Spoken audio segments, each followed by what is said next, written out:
Well, thank you all for being here today. I've done a few tech talks, and I'm really excited for this one. In our session today, we have Adwa and Jeff. I was lucky enough to see their session at Tech this year, so I am really looking forward to the tech talk today.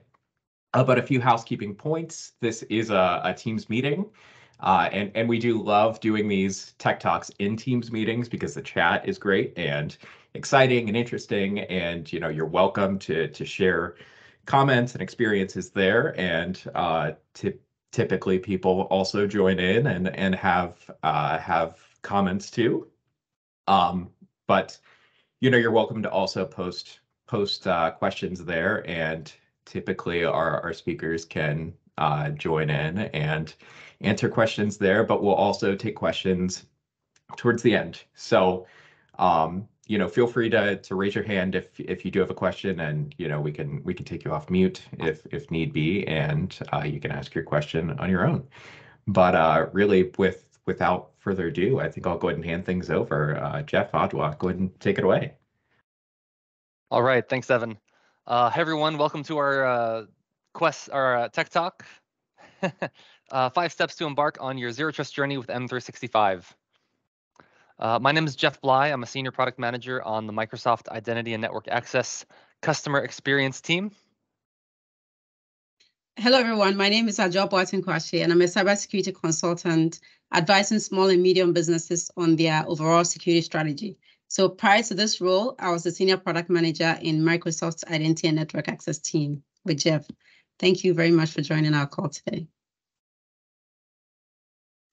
So the agenda for today, we'll talk a little bit about what zero trust is, go over some principles, some architecture, and then we hope to spend the majority of the time talking about 5 specific steps that you can do to embark on your journey towards zero trust, and we'll leave you with some go-dos at the end. Now, quick disclaimer, there was a recent brand change, and even I'm still getting used to it myself, but Azure AD is now Microsoft Entra ID, hybrid Azure AD join, hybrid Entra ID join, and so on. Some of the slides we didn't update, and as we discuss this, if we use the terms interchangeably, please forgive us. And with that, we'll dive into the intro to zero trust.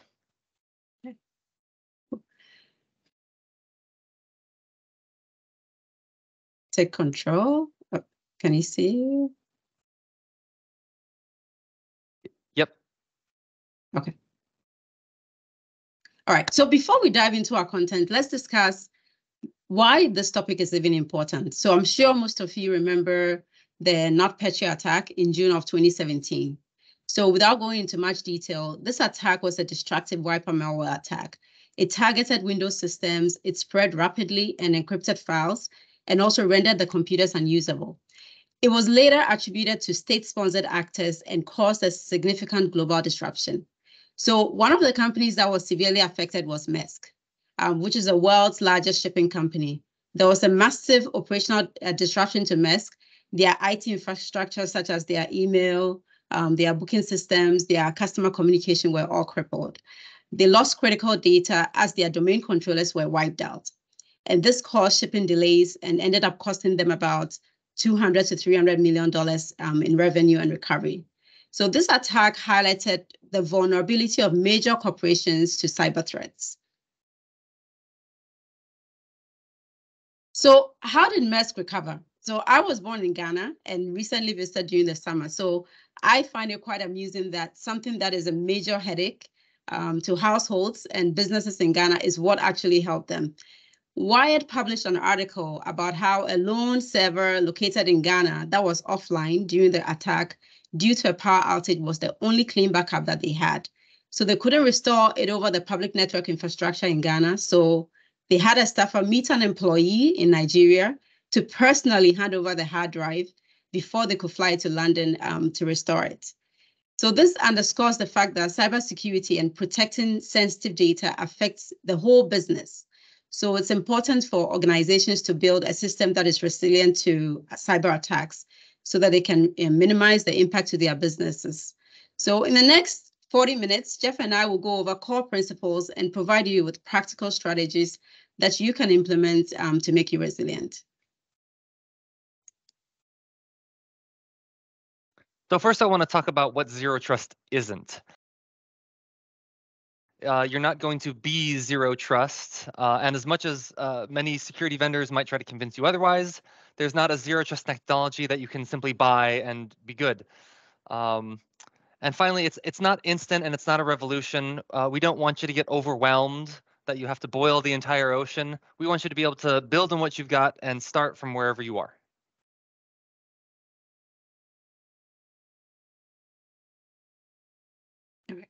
So most customers have to go through like a fairly major mindset shift to be able to adopt zero trust.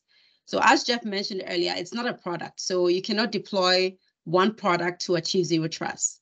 Rather, a security end-to-end strategy with a principle of treating every access attempt as if there's a pervasive risk. So rather than assuming that everything behind the corporate firewall is safe, treat every attempt as if it's originating from an untrusted network. So quite simply, never trust, always verify.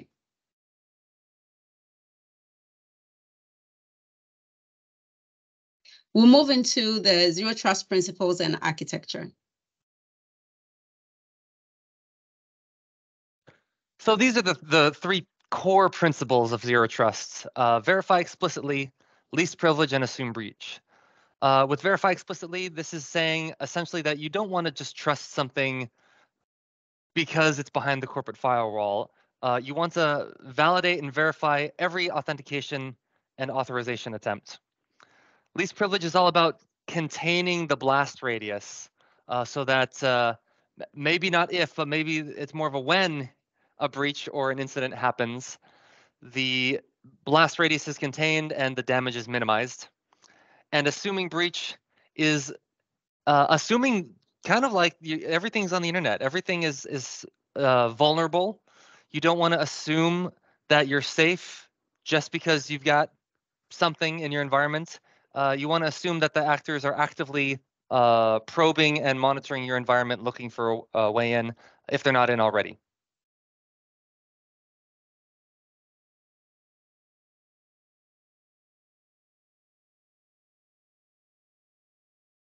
Okay, all right. So these are the 6 pillars of zero trust. The first one is identities, which represents both your human and your non-human identities. So think of people, services, and IoT devices. When any of these identities attempts to access a resource, you have to verify that identity with strong authentication. You have to ensure that the access is compliant or is also typical for that identity, and it's following least privileged access principles. The next pillar is devices or endpoints. These could be both your corporate and personal endpoints. So when you grant an identity access to a resource, data can flow to different devices that are being used, right? For example, from on-premises to cloud-hosted service or from IoT devices to smartphones. And this will definitely increase the organization's attack surface area. So you need to monitor and enforce device health and compliance. The third pillar is applications. That also includes APIs, right? So these could be your legacy on-premises applications, modern SaaS apps, or applications that you have that you've lifted and shifted to cloud workloads. So you had it on-prem and then you moved it off to your cloud workloads. And so because this one provides this interface by which your data is being consumed, you have to make sure that you're monitoring for abnormal behavior and also you're applying controls that will help you discover any shadow IT. The fourth pillar is your data. Many times this lives within the applications, but not always. But it's the actual proprietary information that makes the business valuable and makes it run. Now, it just doesn't run in a vacuum. You typically need infrastructure, which is the fifth pillar. This is your servers and all the network infrastructure as well, your routers and firewalls and so on. And of course, you will also want to secure the network, which is protecting all of the data as it's in motion. You want to make sure that everything's encrypted end to end. So as you think about your zero trust strategy, you have to account for how are you going to protect each of these 6 pillars in some way or another. And we hope to touch at least a little bit on all 6 of these in our presentation. So first, we want to highlight that this is not a Microsoft coined term. It's an industry standard, which NIST, the National Institute of Standards and Technology, is advocating for organizations to adopt. This slide shows a graphical representation of the NIST Zero Trust architecture. So in a nutshell, for an untrusted endpoint, which is on the left-hand side, which could be your human or non-human identity, to be able to access the trusted or protected resources, either on premises or in the cloud, on the right-hand side of the screen, you need an identity, credential, and access management system, which will help you authenticate and authorize the identity. Then moving on to the right-hand side, the top right part of it, you have to evaluate access with a policy engine and also a policy administrator, which could be a service that's located in either the cloud or even it could be from a third cloud provider. Below that is the policy enforcement points, which should be placed at the access points of each of the application and the data sources to ensure that you have zero trust. And then for end-to-end monitoring, that's the top bar and then the lower bar. That's where you need to deploy your security analytics and your data security tools. So security analytics tools are tools like your SIEM, or your security information and event management systems, or your SOAR, which is your security orchestration, automation, and response tools. And this will help you with threat intelligence and also activity logging. And then the data security tools are the tools that you are using to protect the data and the files that you have in your system.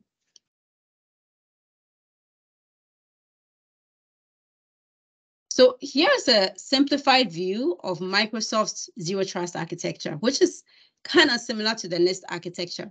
It shows all the 6 pillars of Zero Trust that Jeff and I described earlier, identities, the endpoints, the network data, and so on, and which all of them exist in your on an organization. So for each of the pillars, you can also see that the diagram shows what has to be enforced and collected. So for example, for identities, you notice that you have to ensure that there is strong authentication. For endpoints, you have to ensure that there's device compliance. You notice the diagram also shows the critical points where you integrate your policy enforcement as well as automation, your threat intelligence, and also the threat protection across all the different pillars. On the right-hand side, where you have data and apps, when your data is classified, labeled, and encrypted, the policy optimization tools will consume those signals, such as the sensitivity of the data and applications, and it will send those signals to the policy engine. So think about it this way. When there's a request, before you can grant, the system can grant or deny access, the Zero Trust policy engine will take in that request. It will verify the signals from all the different 6 pillars based on the policy configuration and also your least privileged access enforcement that you have on your system.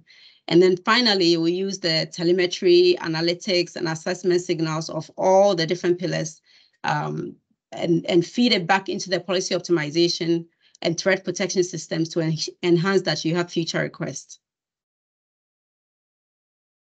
Let me click through. All right, so for each of the components, we've also identified which M365 products should be leveraged. So you see that below there. When you look at this diagram, this can look like this is a lot to take on. So our goal in the next section of our presentation is to kind of break down the Zero Trust strategy into simple and practical steps. We'll also explain how you can use some of these products to get the signals that you need in your system. All right. So now we're moving into the Zero Trust steps. The first step is strengthening your identities. That's what we recommend, is to make sure that you are strengthening the identities that will be accessing the resources. So for that, we'll explain what it means to deploy strong authentication methods, how to use conditional access and identity protection to protect your identities, and also some best practices when you're creating conditional access policies. Okay. I'm sure everybody on the call knows that passwords alone are bad. And so moving towards a more secure and a more secure authentication method, such as requiring multi-factor authentication with passwords or deploying passwordless methods gives your users the highest level of security. It also ties into the principle of verifying explicitly, because you now have faith that your users' authentications are legitimate, right? So within Entra ID, formerly known as Azure AD, for MFA, there is authenticator for push notifications, then software OTP or hardware tokens OTP. In the passwordless column, there is phone sign-in using authenticator, and then the remaining three are the phishing-resistant methods. You have your Windows Hello for Business, FIDO2 security keys through partners such as Ubico, and finally, Azure AD CBA or certificate-based authentication. That will allow, enables customers to authenticate with an X509 certificate against their PKI. So these are the different authentication methods that you can use. All right. So when I was describing the zero trust architecture, we mentioned the importance of having a good policy engine that takes in information and applies controls. So for the M365 suite of products, that one is conditional access. That policy engine is conditional access. So in order for a user to access a resource, which could be on premises or in the cloud, conditional access will consume the data that is specific to each request. And then it will take in signals from various sources using machine learning to process the 700 terabytes of data that Microsoft receives daily before it will enforce the policy controls like requiring MFA or password reset that you have defined. And then these are all enforced after your first factor authentication is completed. So this is just a simple view of how conditional access works.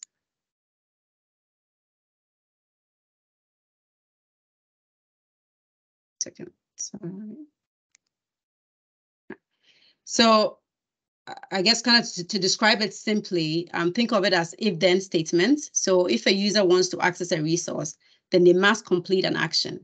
And then the control decisions are based on the user, the state of the device that they are using, the location of the request that is coming in, what resource is being targeted, the client application that they are trying to access, as well as the risk level of the sign-in. So for that sign-in risk level, another product, which I mentioned earlier, identity protection, allows you to make those decisions. I'll highlight that in the next slide. So you can make decisions based on the risk of the sign-in that's coming in.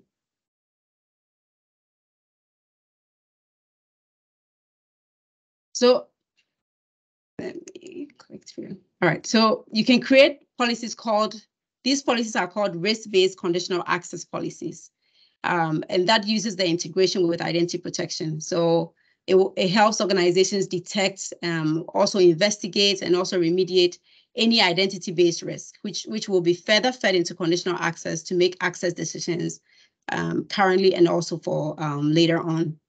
And so all the learnings from the trillions of signals that Microsoft analyzes daily from Active Directory, from Microsoft accounts, gaming with Xbox, they are all updated in Microsoft's catalog to protect organizations. The signals help identity protection detect the risky behaviors like password spray attacks. The two main that we highlight on the slide are user risk and sign-in risk. So user risk occurs in situations where the user's credentials have been leaked on the dark web, or the user themselves have reported that there's a suspicious activity because maybe they received an MFA prompt that they didn't initiate. And then the sign-in risk are your risky behaviors like anonymous IP address usage or impossible travel. For example, a user logs in from Seattle, and then within five minutes, they are logging in again from Beijing. So during each sign-in, identity protection will run real-time sign-in detections and then generate something called a session risk level, which will show how likely that sign-in has been compromised. And then based on the risk level, and then also based on the policies that you defined earlier, it protects the user and the organization. You can require MFA or force the user to reset their password if you notice a particular sign-in risk level.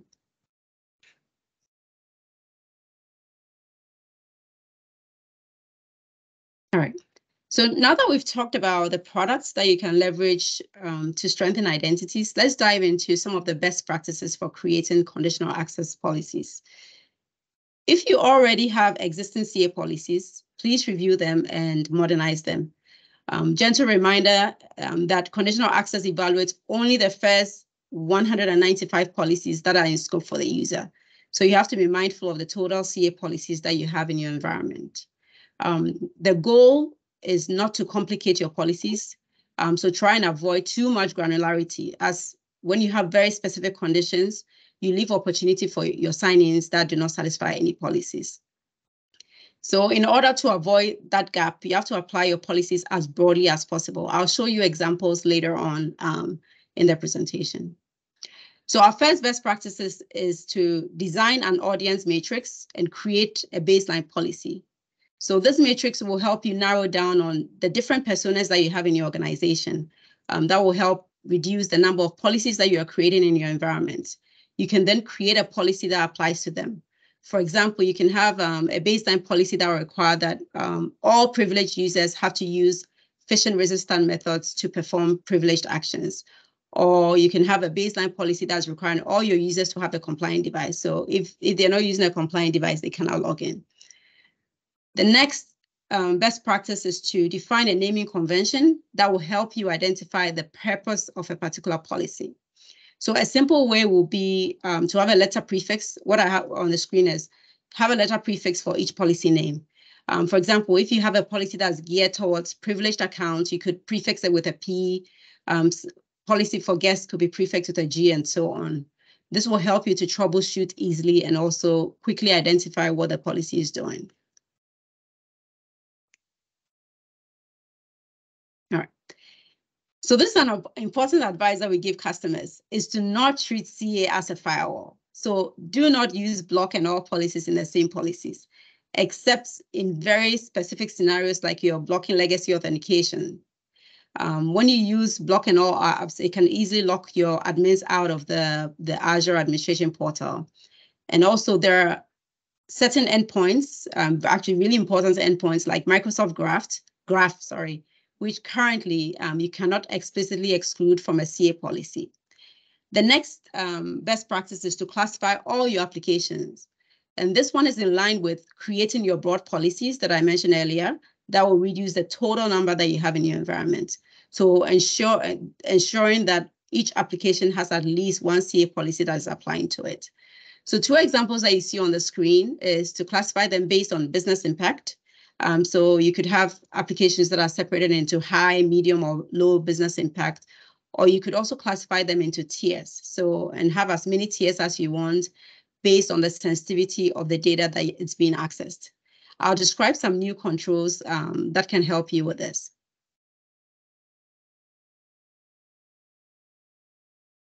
All right. So before this new feature called be applied to either all applications or you had to do individual apps. So if you had organizations which had like a large number of applications, it was difficult for them to manage across multiple CA policies. This feature allows organizations to tag service principals with custom attributes. So such as the application tiers that I mentioned in the previous slide.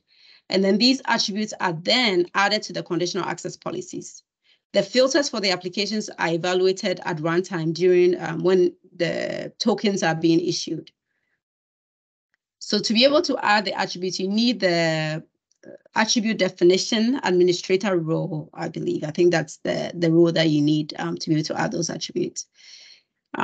So this will, on the Azure portal, there's a custom security attributes blade. That's where you first create the attribute and then you predefine the values for the attributes as you see on the slide here. So this slide, this screenshot is actually from the custom security attributes blade.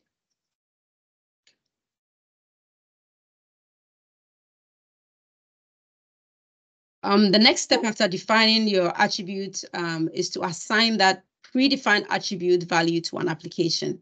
So on this screen, you see tier 5 is assigned to the Stardust application.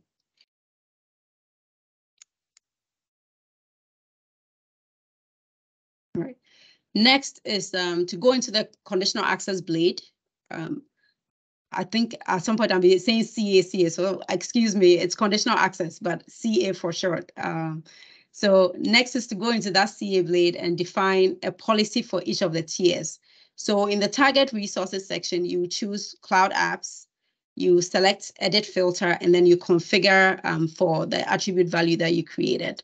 The screen shows a CA policy for tier 5 application. All right. So after you do that, the next control within CA that we'll talk about is authentication strengths. And this one leverages the authentication methods policy that I first talked about when we're talking about how to deciding on which strong authentication method to use. So it allows administrators to specify which combination of authentication methods can be used to access a resource. So for example, they can make only phishing-resistant authentication methods available to access a sensitive resource. But if you have to access a non-sensitive resource, they can allow any secure MFA combination like password and SMS or just the authenticator app.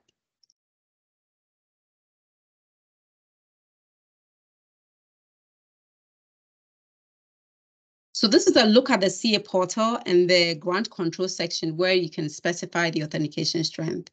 So when administrators specify that require authentication strength control, they can choose from 3 built-in authentication strengths. So you have the multi-factor authentication strength, the passwordless MFA strength, and then you have the phishing-resistant MFA strength. You can also create a custom authentication strength based on whatever authentication methods that you want to allow in your organization. Please feel free to take a screenshot. I'm not sure if the slides are going to be shared, but here's a sample core CA policy that you can create in your environment for either different tiers of applications that you have. Want to either accept terms of use when a user logs into an application. It was mentioned in the chat that the slides will be shared. Okay, great. Thank you. This is an example of specialty policies like blocking legacy authentication or policies for guest access. So here are just examples of what you can do.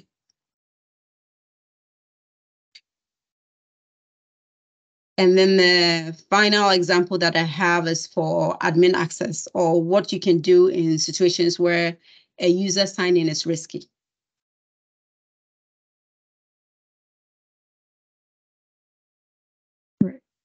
So if you've created the new CA policies using the guidance that we just talked about, you will have to migrate your users to the new policy. And here are some steps that you can take. First, create an empty Entra ID security group. And then second, after that, you make sure that you include that group in all your new CA policies, but then you exclude it from the group you exclude that group on all the old policies that you already had existing. Then you add your users into the new security groups that you created to migrate them from the old policy set to the new policy sets. Test with a few users first. Usually, we recommend you start with your admins because they can give you feedback right away. You start with a few users first, and when you're satisfied with the results, you can then flip the new policies to apply to all users. And then you disable the old policies. Test again first before you delete the old policies.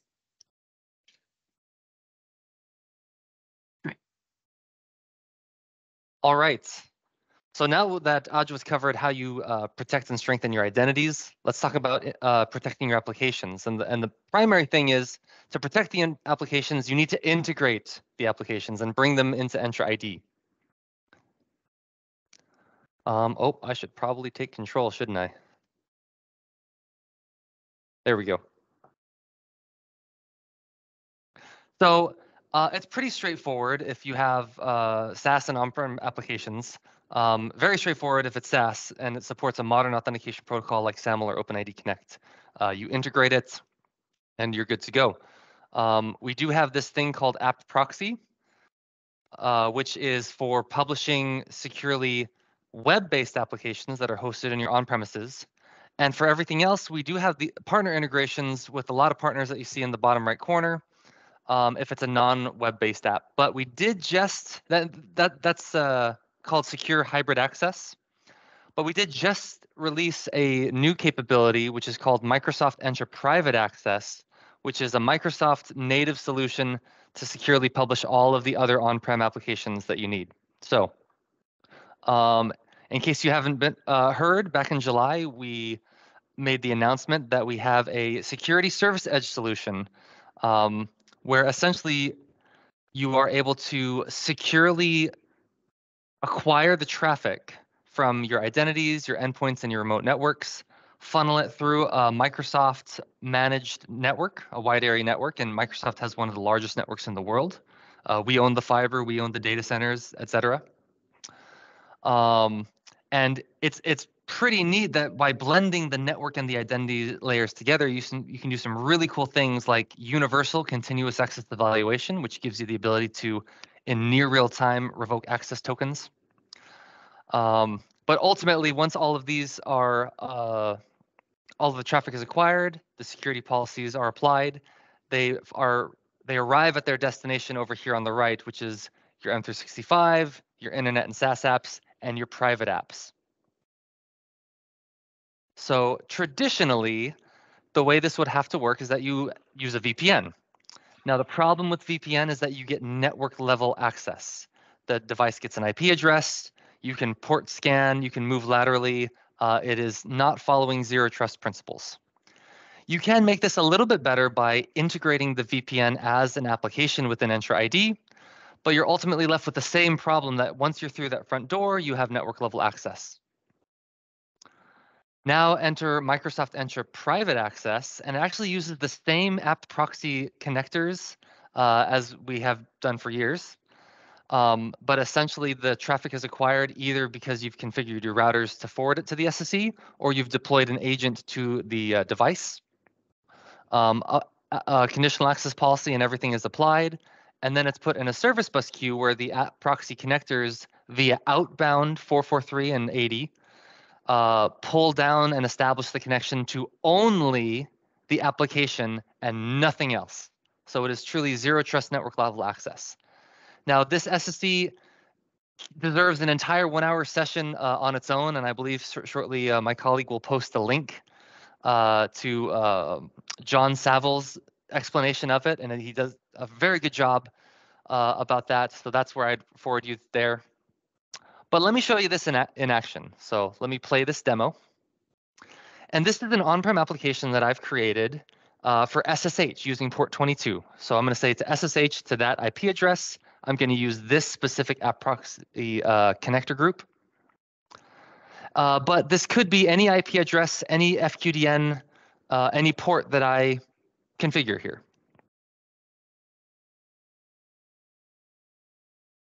And as the command control, I'm going to say require strong MFA, which excludes telephony-based MFA methods. So now let's go over to my Windows VM. And I will highlight that this virtual machine is connected to the SSE via the agent. And it's not on any VPN. It doesn't have network line of sight to the resource that we're about to SSH to. So now let's open up a command prompt and initiate the SSH.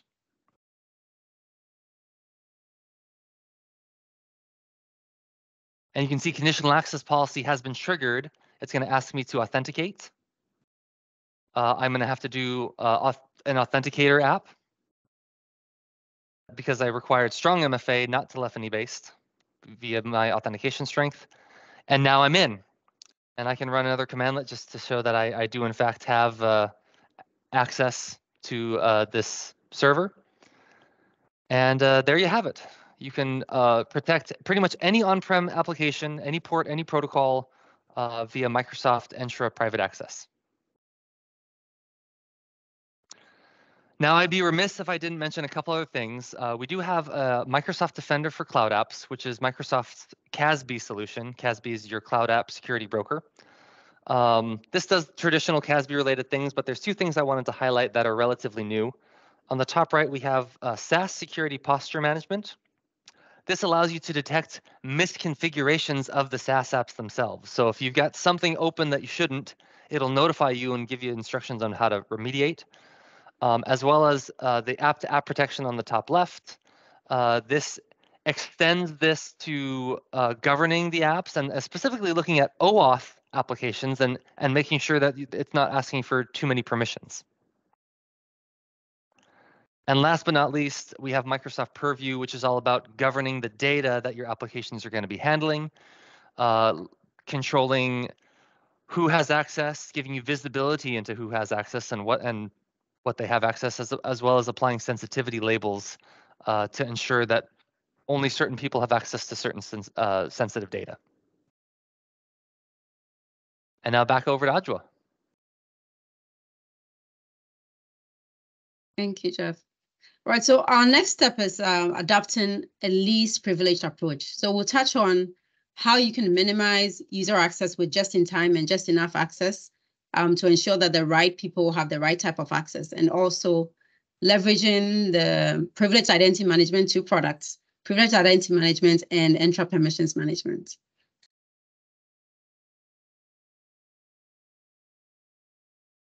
All right. So in order to adopt least privileged, privileged identity management helps you to manage, to control, and also monitor access for privileged accounts and roles. So some of PIM's capabilities are having just-in-time role activation on resources in Entra ID, Azure AD, and M365, which will help reduce the risk of excessive or misused access permissions, and also prevents your users from having long-standing privileged permissions. You also have the capability of a workflow to require approval in order to activate users to privileged admin roles. Then there are alerts as well that can alert the administrator on any changes to assignments, administrator assignments. You have auditing and also reporting, such as the history of administrator activation and also any changes that they've made to Azure resources. So it kind of gives you a whole view of whatever is going on with your privileged users.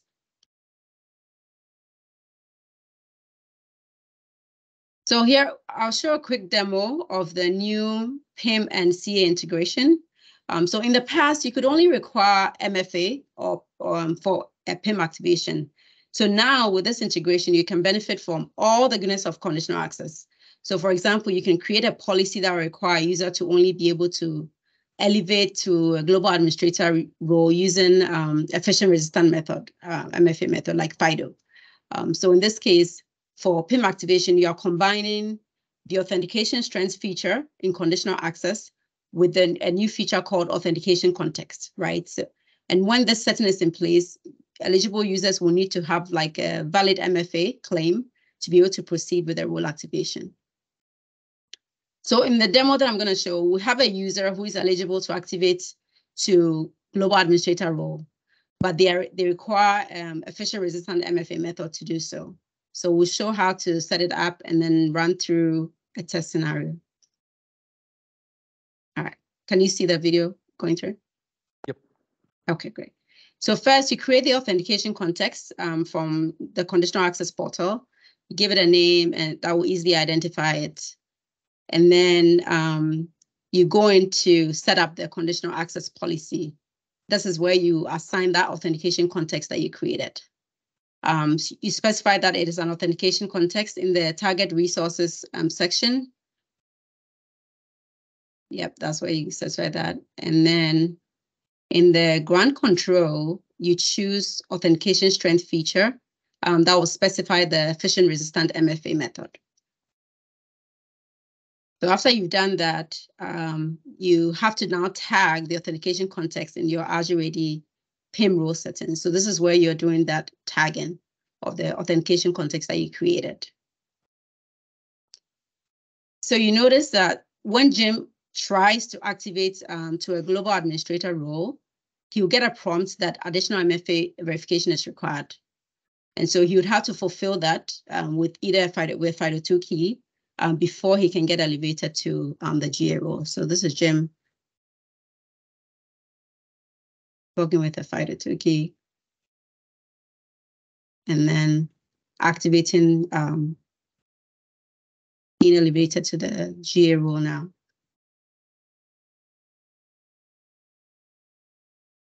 Right.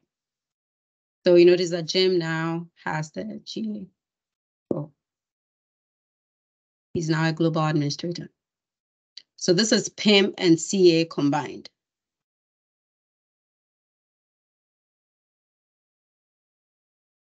And I will point out that you can apply any conditional access control with this integration.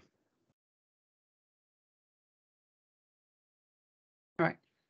So it's like most of you on the call have a multi-cloud infrastructure in your organizations. And so you are aware that as the number of identities and permissions to access this multi-cloud infrastructure continues to grow, so does the risk they pose to your organization's infrastructure. And the risk is because, first, your identity and security teams do not have enough granular visibility into the identities, the permissions, and the resources across all the entire infrastructure. And then second, each cloud infrastructure has its own access control operating model. So it's difficult and very time consuming for admins to implement consistent security policies across cloud platforms. So you end up having several permissions that are granted, but they are not being used. So that gap between the permissions that have been granted and the ones that haven't been used is what's called the permissions gap. And the larger the gap, the larger and more menacing the attack surface area, right? So the next product we'll talk about will help you identify and eliminate this gap.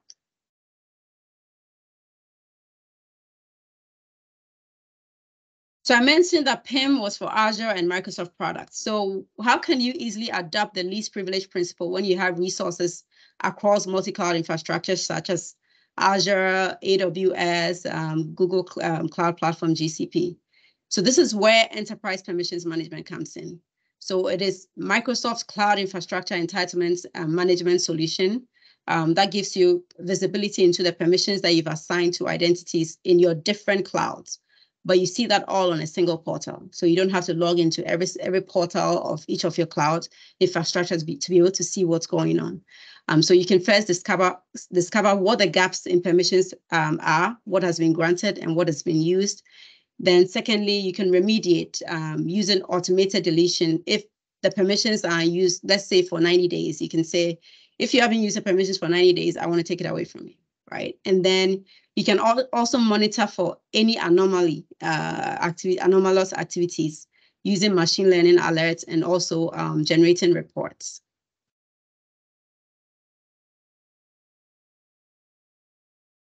This is a screenshot of the enterprise permissions portal. I mentioned being able to discover the permissions gaps. So this stage is where the permissions management dashboard that you see on the screen can be used. It will provide you statistics and data about your authorization system regularly.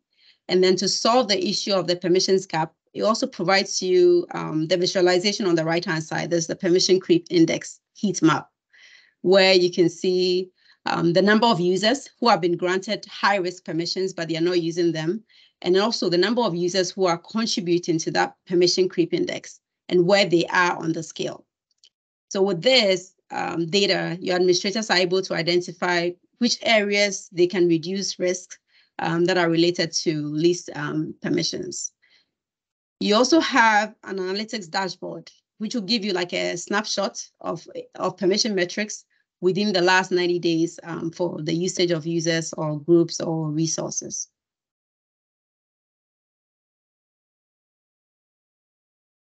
Over to you, Jeff. All right, let's talk about strengthening your endpoints. So before we jump into the specifics, I did want to go over the different states that a device can be in with Entra ID.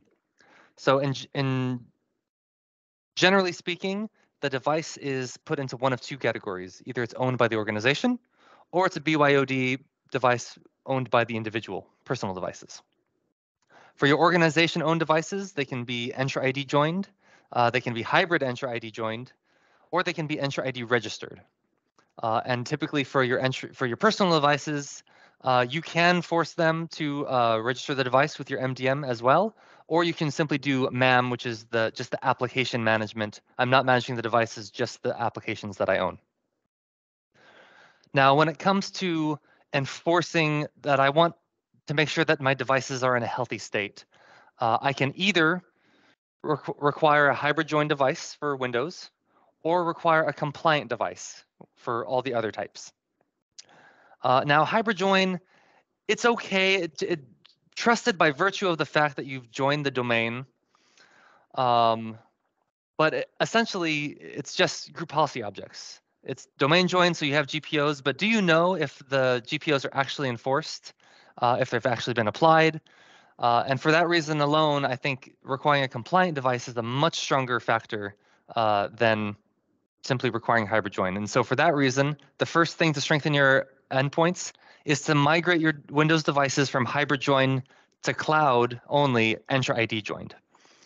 And not only does this unlock a couple different things, by requiring a compliant device instead of a hybrid join device, it's a much stronger security signal.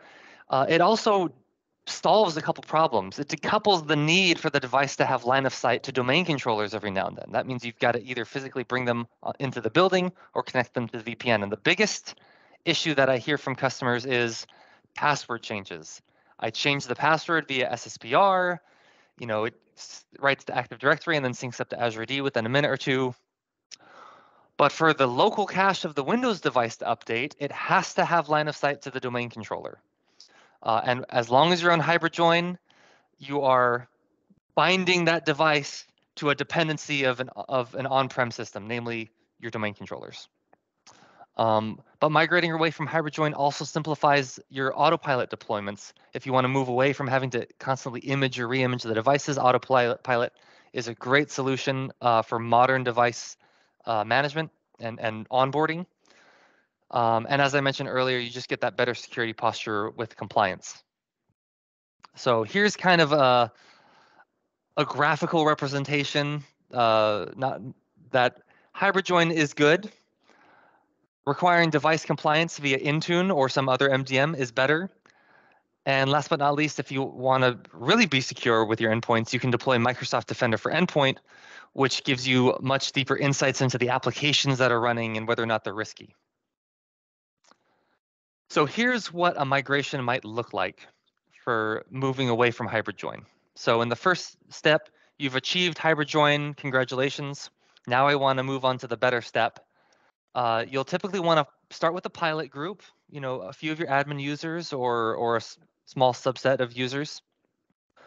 And once you're confident that everything is going to work, I recommend that you go with the life cycle of the device. So you'd want to phase this out over a few years to avoid impacting your users. This means if the device refresh for a user is that they get a new laptop every 3 years, then when the 3-year mark comes and you issue them a new laptop, that's when you jump on to the train and say, all right, here's a new device, and this one's going to be fresh, and we're not doing hybrid join. You could accelerate this, but it does require a bit of a user impact via a device reset. Unfortunately, there's not a way to seamlessly transition from hybrid join to Entra ID join, which is why I typically recommend the middle deployment migration strategy here. Now, here's a couple of gotchas. Number one, you'll be saying goodbye to group policy objects, which is typically not a problem. MDMs have come a long way, and more often than not, almost 99% of what you care about, there's a like or same control on the MDM side with whatever you're doing with GPOs. And the second gotcha I wanted to highlight is a misconception. Oh, if I move away from hybrid join, won't I lose my single sign-on to my on-prem resources, my printers and file shares? No, you will not. It's a common perception, but it's simply not true. Your SSO will continue to work. There's some fancy stuff that happens within the Windows operating system. I don't want to go into all the details, but if you go to this link, aka.ms/EIDJ on-prem SSO, which has also been put in the chat, it'll walk through exactly how it works. And last but not least, the device strategy. Again, you'll want to register your devices with an Entra ID, define what compliance means for you, and then enroll the devices in your MDM and apply the policies within Conditional Access. Then once all of that is set up, you can then require compliant devices for users to access the resources. And if you wanted to further enhance the device posture management, you can deploy Microsoft Defender for Endpoint as well. Over to Adjoa. All right. All right. So this is our final zero trust step, which is to use your log data. So for any organization, though, because there's going to be an immense amount of data that's available, but you need to actually look at it to be able to benefit from the signals that you are collecting.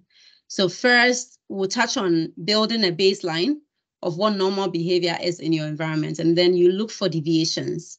I'll briefly touch on leveraging Microsoft Sentinel and also reading the Microsoft SecOps guide. Right. So you can't solve all problems immediately. So you have to prioritize your most sensitive assets first.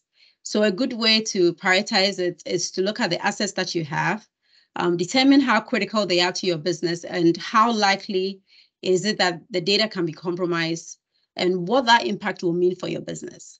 So this gives you a way to calculate what your risk exposure is.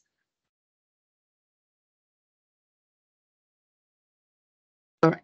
So Sentinel is a combination of SIEM and SOAR system, right? With Sentinel, you get a bird's eye view across your entire enterprise of your security, organization security and insights. And you're able to monitor as well as respond to security threats in real time. So 4 main things, which is on the screen, it allows you to do is first collect the data across all your users, your devices, applications, infrastructure, which is both on-premises and also in your multi-cloud environment. There are data connectors for you to connect that. Then second, based on Microsoft Analytics and threat intelligence, you can detect anomalies and any previously undetected threats. Then third, using AI and the years of cybersecurity work at Microsoft, you can investigate threats and you hunt for suspicious activities all at scale. And then finally, administrators can respond to incidents rapidly, where they can use playbooks that will help them rapidly respond to any incidents in the environment. So in a nutshell, that's what Sentinel is and what it gives you.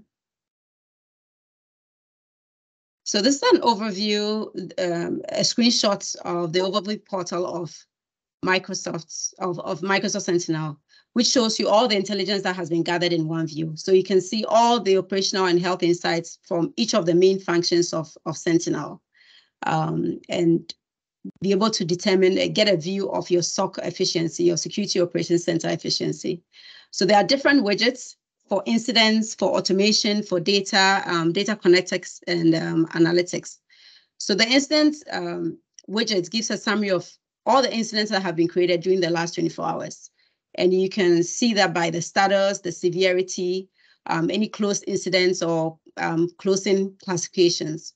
The automation widget will show you a summary of all the automation rules, activity, including incidents that have been closed by automation, the time that you saved when you were using automation, and a graph showing the different types of automation actions that were performed.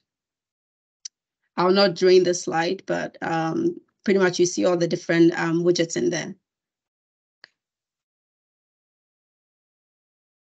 All right. So please check out the Azure AD SecOps guide. It will be a link in the chat as well, because it will give you a baseline knowledge about how you can secure your Azure environment. It's intended for identity and security operations and provides you with links to other documents that you can read before you can get started. Password audits and strategy recommendations, an overview of the tools that are available for your hybrid Azure environments and fully cloud-based Azure environments. And then guidance on what you should monitor and alerting strategies for your user accounts, your privileged accounts, PIM, applications, devices, and infrastructure. All right. So we know there are so many logs available, right? However, for what we touched on today, if you want to investigate and monitor all the 6 pillars, here are the key log files that you should look at. Azure AD audit logs, the sign-in logs, M365 audit logs, the Azure Key Vault logs. And these can be downloaded as CSV or JSON files, or you can integrate it with tools like Sentinel, Splunk. And much of what you monitor and alert on are the effects of your conditional access policies. All right. So I know we are almost at our, and thankfully we are at the last slide. All right. All right, so bringing everything full circle, here are some of the practical projects that you can implement in your organizations to secure a zero trust environment. The 5 main steps that we touched on: strengthening your identities, integrating your applications with Entra ID, adopting a least privileged access principle in your environment, strengthening your endpoints, and then reviewing your log data. So for each of them, we had different points like making sure that you're deploying the strong authentication methods and the different products that you can use. So for all the pillars we've listed, all the products that can help you achieve that zero trust step, and some of the main points that we have here. So with that said, thank you very much. Here's our references. I believe most of the links were put in the chat as well. But here it is, and you're going to get the slides too. So let's move on to if there are any questions in the chat that we didn't get to.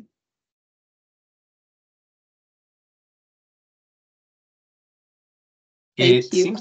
It seems like most of the questions have been answered already. I know, Jeff, it looked like you had asked for some clarification on the one. I think Andrew came back with to clarify there. I don't know if you want to address that now. I'll say off the top of my head, I don't know. That's okay. My answer. Sorry, Andrew. Sorry to put you on the spot there. No worries. Okay. Well, I think we've answered all the questions there then. So thank you both. Thank you all for being here. We really appreciate it. And for more tech goodness, make sure you register for Big Tech next year. We are going to be in Texas, so we are looking forward to it. We're very excited, and we really hope you all can make it. There's going to be a ton of great information, just like you saw here today. And I know let me see if I can find it now. The NotPetya Andy Greenberg article came up here. He is one of our tech keynote speakers next year. So I know we've got a lot of people internally who are excited. So I have to imagine we have external people excited too. So please get registered and get there. We'd love to see you. But thanks again. Thank you, Adwa, Jeff, Thanks, thank you everyone. both. Thanks. Bye.